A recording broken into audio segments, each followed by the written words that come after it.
요즘 부산 아파트 가격 이야기를 보면 도대체 왜 이렇게 오르지? 라는 생각이 먼저 들어요. 저도 얼마 전 수영구에서 동래구로 이사하면서 직접 체감했거든요. 아이들 학교랑 학원 문제 때문에 이사했는데 주변 아파트 매물이 순식간에 가격이 뛰는 걸 보고 솔직히 놀랐어요. 전세로 살던 아파트보다 조망이 좋지 않은 동네의 아파트가 몇 달 만에 6천만 원이나 올라 거래되더라고요. 그래서 부산은 서울 규제와 상관없이 따로 움직이는구나 하는 생각이 들었어요. 그럼 왜 부산 아파트 가격이 오르는 걸까요? 첫 번째는 서울 규제와 투자 수요의 이동이에요.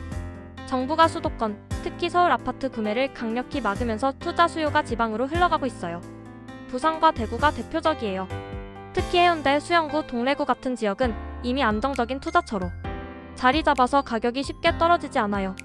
서울에서 매수할 수 없으니 상대적으로 매물이 적은 부산으로 수요가 몰리면서 가격이 오르는 구조죠. 두 번째는 재개발 재건축 호재입니다. 부산은 오래된 아파트가 많고 재개발 프로젝트가 곳곳에서 진행되고 있어요. 새 아파트 공급은 제한적인데 재개발 계획이 있는 단지는 기대감만으로도 가격이 올라요. 제가 동래구로 이사온 근처에도 여러 재개발 구역이 있는데 호재 소식만으로 매물이 빠르게 사라지고 가격이 올라가더라고요. 세 번째는 역세권과 교육 환경이에요. 저처럼 아이들 학교랑 학원을 고려해서 동래구로 이사온 경우 주변 아파트 매물은 이미 경쟁이 치열했어요. 역세권에 위치한 아파트는 접근성이 좋고 학군이 좋은 아파트는 프리미엄이 붙는 게 당연하죠.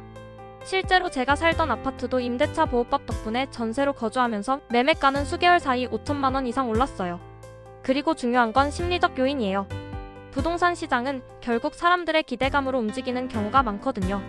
예를 들어 수영구에서 이미 아파트 팔고 동래구로 옮긴 분들은 몇 달 전 계약했으면 최소 5천만 원은 벌었을 텐데라며 아쉬워하더라고요. 이렇게 주변 거래가 활발해지면 매수 심리가 강해지고 매물은 빠르게 소진되면서 가격은 계속 오르게 돼요. 거기에 투자자 심리도 한몫합니다. 서울 규제로 인해 부산, 대구로 수요가 이동하면서 매수 경쟁이 심해지고 매물이 적은 상황에서 가격이 자연스럽게 상승하는 거예요. 최근 몇 년간 지방 부동산이 상승한 이유가 바로 이거죠. 특히 해운대 수영구 같은 고급 아파트가 많은 지역은 부산 내 풍선 효과로 투자자들이 몰리면서 더 빠르게 오릅니다. 물론 모든 부산 아파트가 오르는 건 아니에요. 호재가 없거나 접근성이 떨어지는 지역은 가격이 안정적이거나 소폭 하락하기도 해요. 하지만 제가 경험한 바로는 인기 지역 아파트는 거래가 매물 소진 속도, 기대감이 결합돼 가격이 상승하는 경우가 많아요. 저도 이번 경험을 통해 부산 부동산 시장을 보는 시각이 조금 바뀌었어요. 단순히 매매가와 전세가 차이만 보고 판단하기보다 지역 호재, 학군, 역세권, 그리고 투자 심리까지 종합적으로 고려해야 한다는 걸 깨달았죠. 특히 지방 부동산은 투자 심리와 정책 변화에 따라 움직이기 때문에 단기 가격 변동에 흔들리기보다는 장기적인 관점에서 보는 게 좋아요. 결론적으로 부산 아파트 가격 상승 이유는 한 가지가 아니에요. 서울 규제로 인한 투자 수요 이동, 재개발 재건축 호재, 역세권과 학군 가치, 그리고 투자자의 심리까지 모두 합쳐서 가격을 올리는 거예요. 이런 흐름을 이해하면 부산 부동산 시장을 더 현실적으로 판단하고 투자 결정을 내리는 데 도움이 돼요.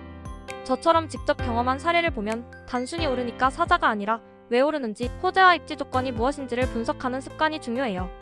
앞으로 부산 아파트 매수를 고려하신다면 실거래가, 주변 호재, 교육 환경, 접근성을 꼼꼼히 체크하고 투자 심리까지 함께 고려하는 전략이 필요합니다.